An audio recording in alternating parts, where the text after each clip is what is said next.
Welcome to the FAST Podcast, Financial Advisor Strategy Talks with Lara Galloway, SVP of Financial Education at White Glove.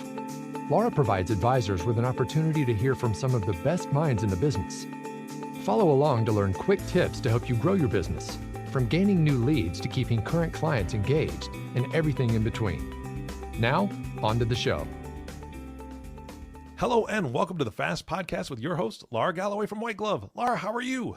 I'm great, Eric. How are you? I'm doing fantastic. I am back from a small vacation. I know that you've got family members traveling right now, right?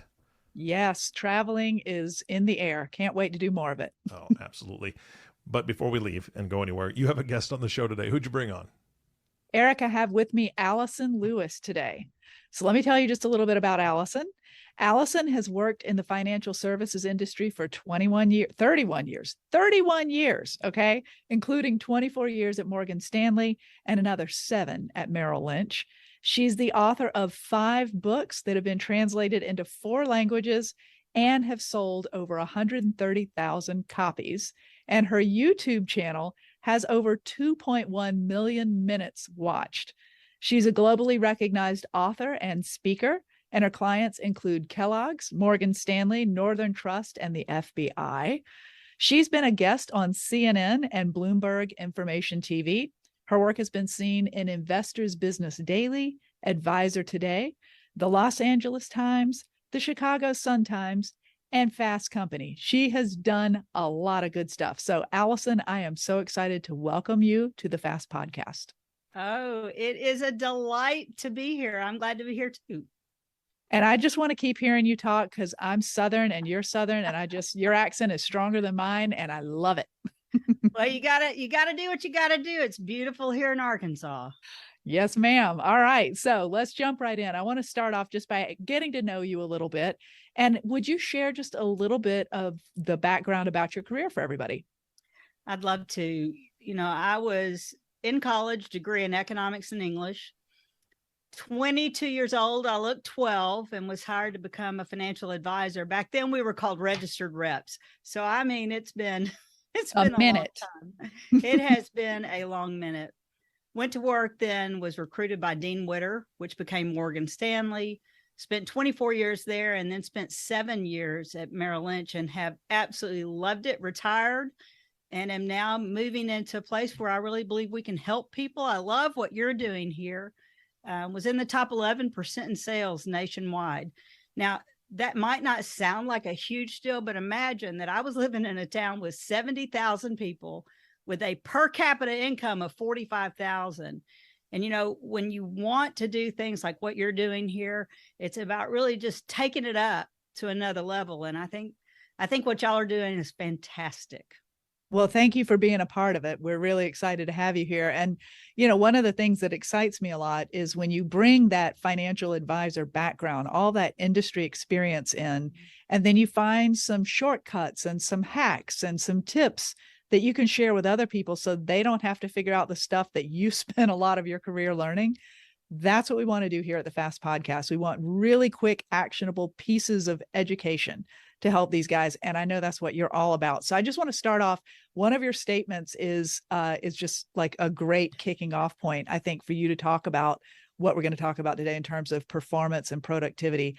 And that statement you have is, busy was killing me. So I'd love for you to use that as a touch-off point. Tell us a little bit more about what that means. Well, let me tell you what that means. I was 43 years old. I'd been in the business 21 years by then. I had 2 small children, full-time working mom, trying to get everything done. And literally, I woke up one morning and it was like there was a line in the sand. I was exhausted, overwhelmed, stuck, frozen. Really felt like I was drifting through life, like I was on a raft in the middle of the ocean and had no control, no clarity, no direction. And it was like a light went off, and I realized that somehow my work and my life had disconnected, and busy was killing me. And, we spend a ton of time at our jobs and we want to bring out our very best. And somehow a big part of me had gotten lost in all of that. I've heard it said a lot. I remember feeling this way sometimes myself in my early professional career. it's almost like we wear busy as a badge of honor, right? Oh, I've got a line of 13 people out the door that need my attention. I must be doing something right. Did you ever feel that way? Of course I felt that way. Somehow we think that if we look busy, we are busy. And I'm here to tell you that's not really the case. Busy and productive, or busy and doing the right things, are completely different. But somehow I do believe that when we set ourselves up, somehow we feel like we're a little bit special if we're busy. And it's just not the case. That's exactly it. It's part of a persona to be busy, like I'm needed. So I'm curious, you mentioned you were in the top 11%, and I think that is really impressive, especially given where you were. That's amazing. So what changes did you make that, got you from that point of reckoning that you just described? Well, you have to understand that, like many financial advisors, I am very high energy. And so it's kind of like I get pulled in all kinds of different directions. And what I realized is that I didn't have to do it all. I just needed to do some of the right things a lot more often. And so what really changed is I began to look at what made me money. And that's a great question to ask, is what's going to make me money today? Now, it may sound harsh, but money is a good thing when you're in business, and being focused on high value actions, they're going to give you high returns. That's the secret sauce. So I can't wait to tell you a little bit more. But what turned, and your point was perfect, is I went from being busy to focusing on being busy in the right things. So what are the 3 key takeaways that you want to share with us? I know this is a part of your book. It's a part of your method. I want to hear a little bit more about your book in a minute, but if we could distill it down to maybe 3 key points, could you share with us what you did differently? Well, I woke up every day realizing that time was truly my most valuable currency. And when your listeners wake up, they need to have some strategic processes available. So the first thing is that I think you have to have a written daily plan of action. You have to ask yourself, first question, what is my goal for today? What is my goal for today? And if time is limited, then you have to really hone in on having a compelling story. When you get in front of prospects, you want to know, here's why I'm different. This is what's going to really embrace them and bring them in. And then I think also, somehow COVID has allowed us to live here, just that little bit subpar.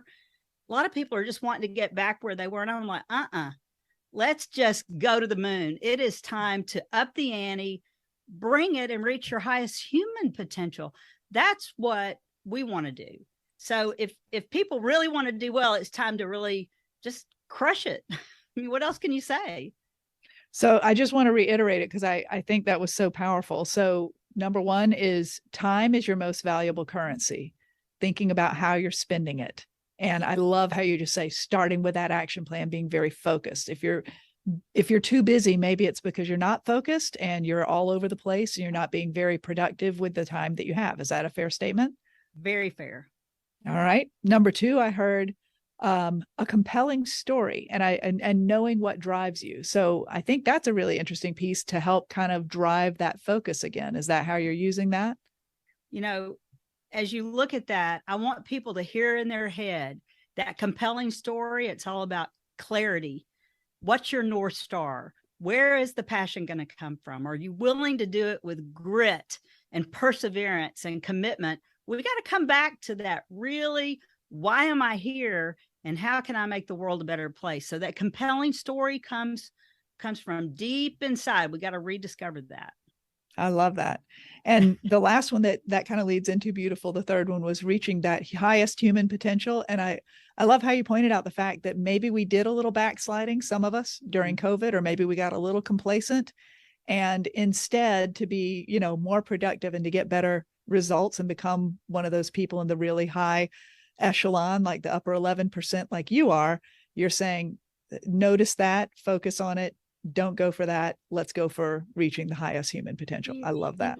highest human potential too is, remember I said that there was a line in the sand and there was a disconnect between what I wanted internally, that purpose, that drive, with my work life. And, I also want to tell people I worked really hard. If you want to excel, there's a lot of sweat and just pushing through it.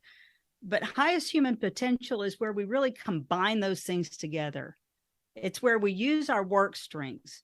We focus on the incredibly important, but we also wrap that in our own priorities and purpose, and not only making our own lives meaningful, but what is going to make the world a better place? How are you going to make a difference in the world? That's what highest human potential is. It's that entire heart, body, mind, and soul reconnecting with your job.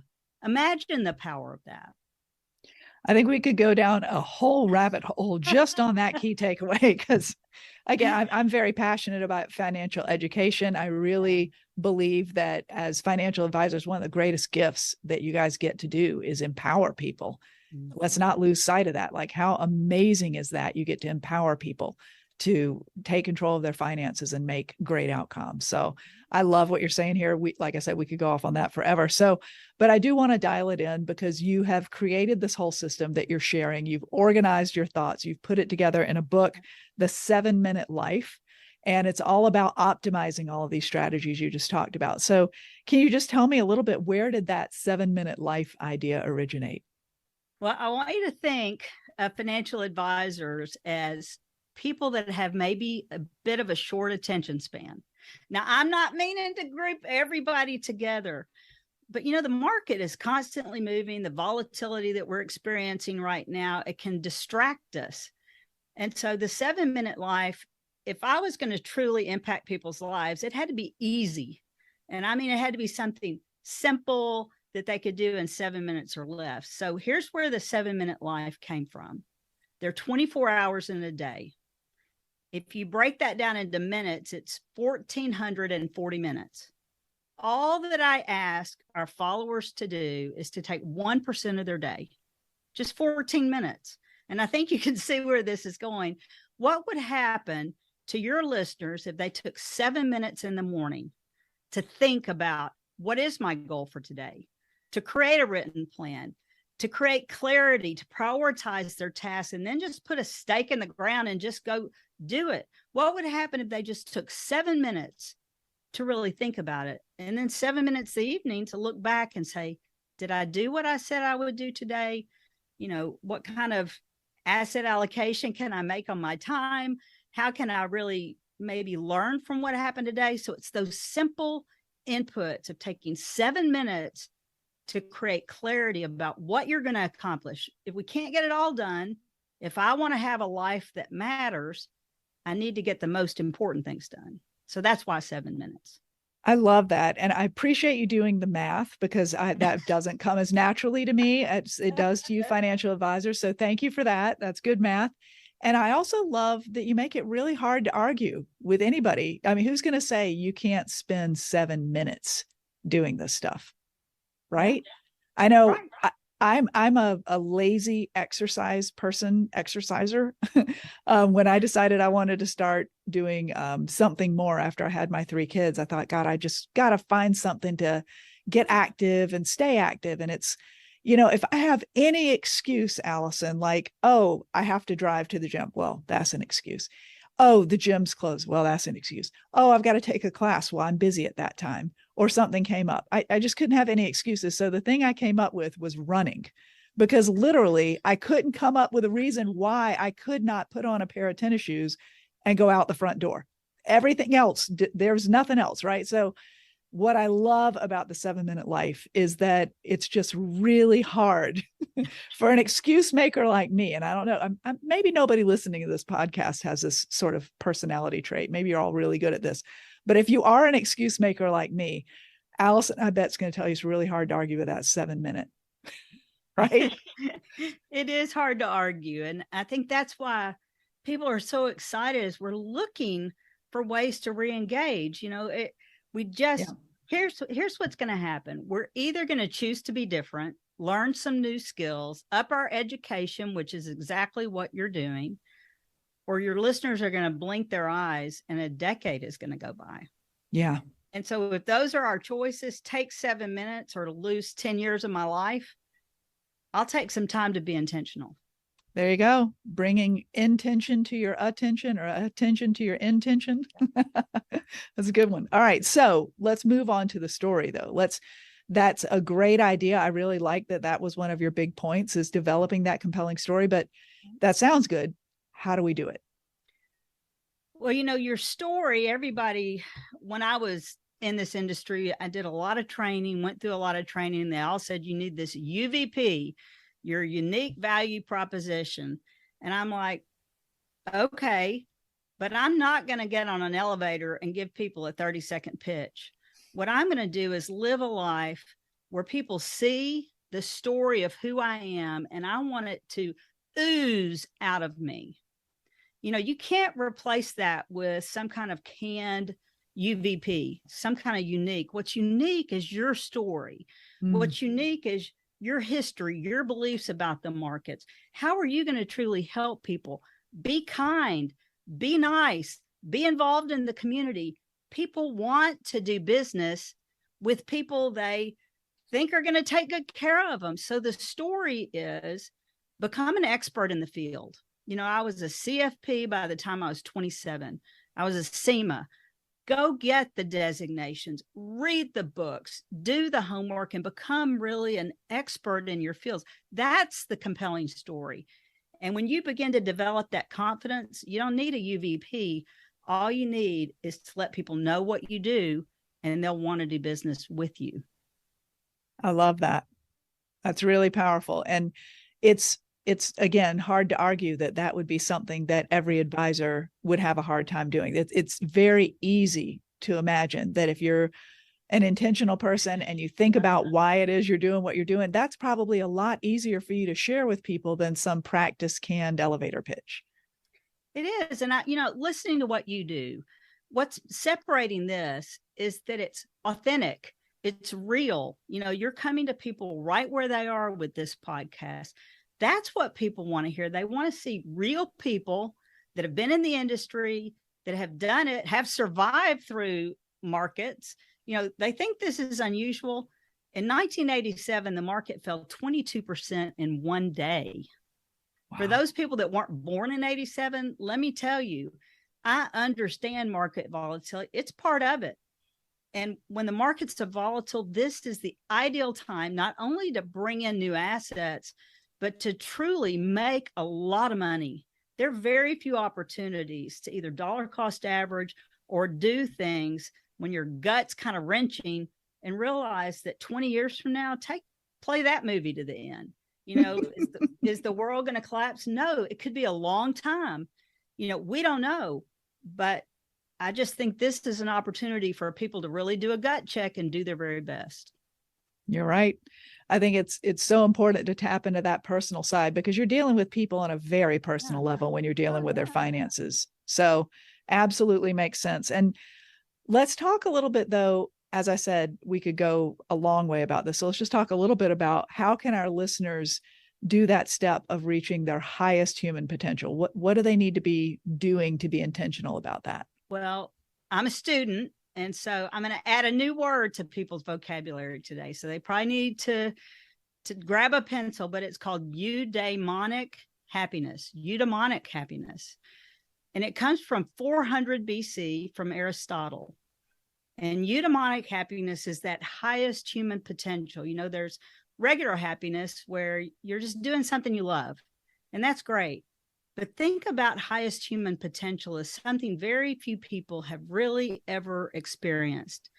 And what eudaimonic happiness means is it means living by your virtues, living by character, living with meaning and purpose.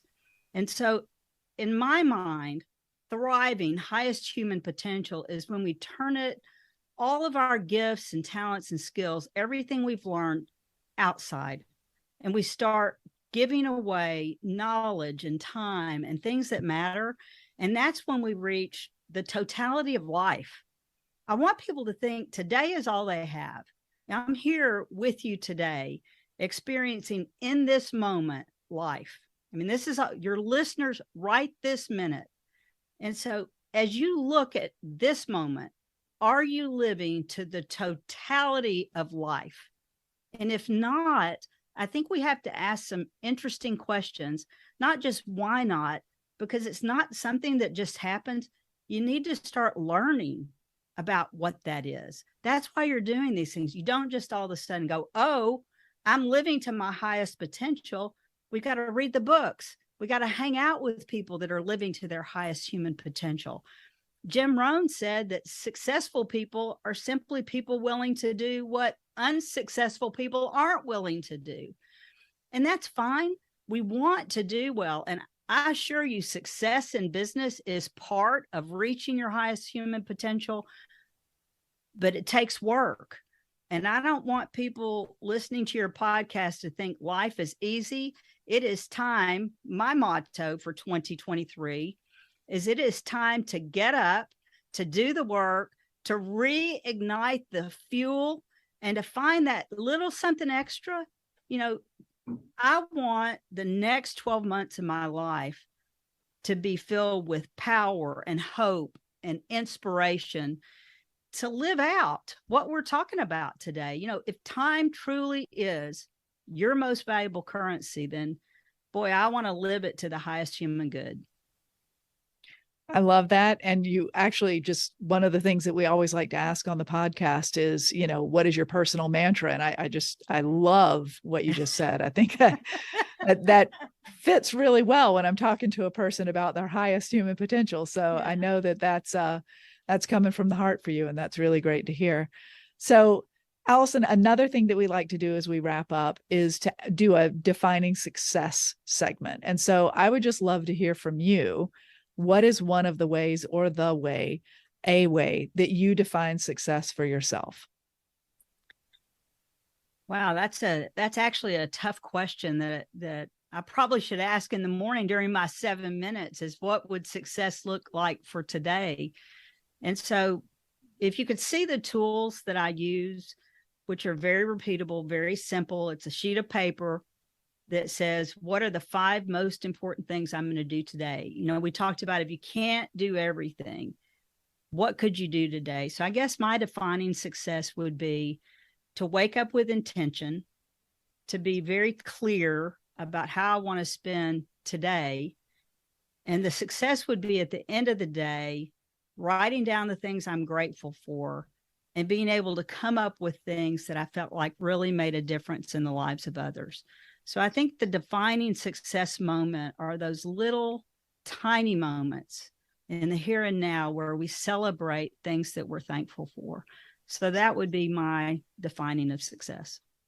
I love it. So like you built it right into your whole program, right? So starting off with that intention in the morning, defining what's going to make you successful, how are you going to attack that day, and then at the end of the day, practicing that gratitude and that accountability. Did I get it done? What did I do? How can I account for what I did? I love that. That's fantastic. No wonder you're successful. So Allyson, I just want, before we go, I'd love for you to share, if our listeners would like to find out a little bit more about what you do and the resources you mentioned today, if they wanted to get a look at that plan you just mentioned, how could they do that?